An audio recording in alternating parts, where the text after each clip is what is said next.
Psaume 62. Dieu, tu es mon Dieu, je te cherche dès l'aube. Mon âme a soif de toi. Après toi languit ma chair, terre aride, altérée, sans eau. Je t'ai contemplé au sanctuaire, j'ai vu ta force et ta gloire. Ton amour vaut mieux que la vie, tu seras la louange de mes lèvres. Toute ma vie, je vais te bénir, lever les mains en invoquant ton nom.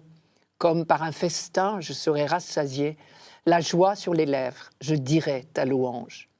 Dans la nuit, je me souviens de toi et je reste des heures à te parler. Oui, tu es venu à mon secours. Je crie de joie à l'ombre de tes ailes.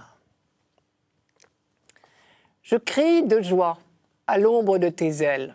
C'est beau, mais c'est quand même étonnant.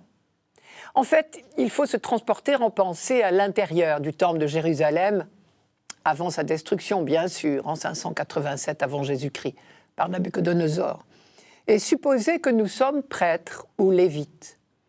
Là, dans le lieu le plus sacré, le Saint des Saints, se trouvait l'Arche d'Alliance, un petit coffret de bois précieux recouvert d'or, à l'intérieur comme à l'extérieur, qui abritait les tables de la loi.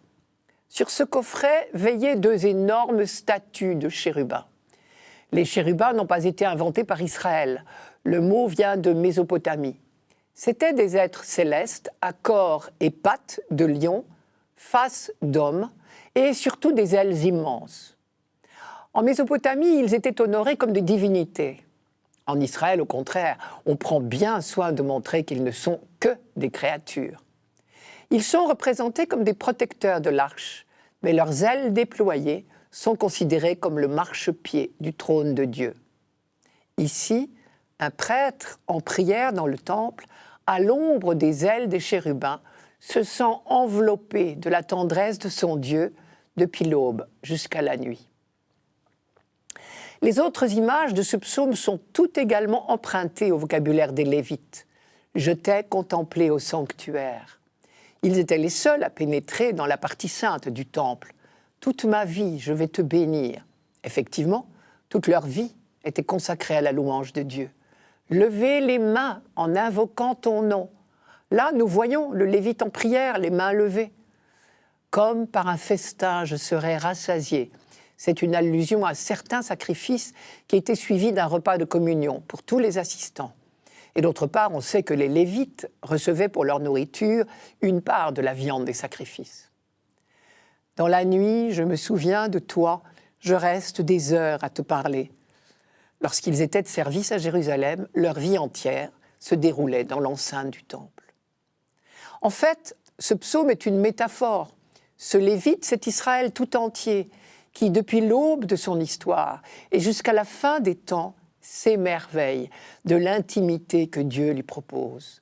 Dieu, tu es mon Dieu, je te cherche dès l'aube, mon âme a soif de toi. Et quand il dit dès l'aube, il veut dire depuis l'aube des temps. Depuis toujours, le peuple d'Israël est en quête de son Dieu. Mon âme a soif de toi, après toi languit ma chair, terre aride, altérée, sans eau. En Israël, ces expressions sont très réalistes. La terre désertique assoiffée, qui n'attend que la pluie pour revivre, c'est une expérience habituelle, très suggestive. Depuis l'aube de son histoire, Israël a soif de son Dieu, une soif d'autant plus grande qu'il a expérimenté la présence, l'intimité proposée par Dieu. La plus belle prière est certainement celle qui jaillit de notre pauvreté spirituelle, comme la plainte du déshydraté. J'ai soif. Je t'ai contemplé au sanctuaire est une allusion aux manifestations de Dieu au Sinaï, le lieu sacré où le peuple a contemplé son Dieu qui lui offrait l'alliance. J'ai vu ta force et ta gloire. Dans la mémoire d'Israël, cela évoque les prodiges de l'Exode pour libérer son peuple d'esclavage en Égypte. Tout autant que la formule « Tu es venu à mon secours ».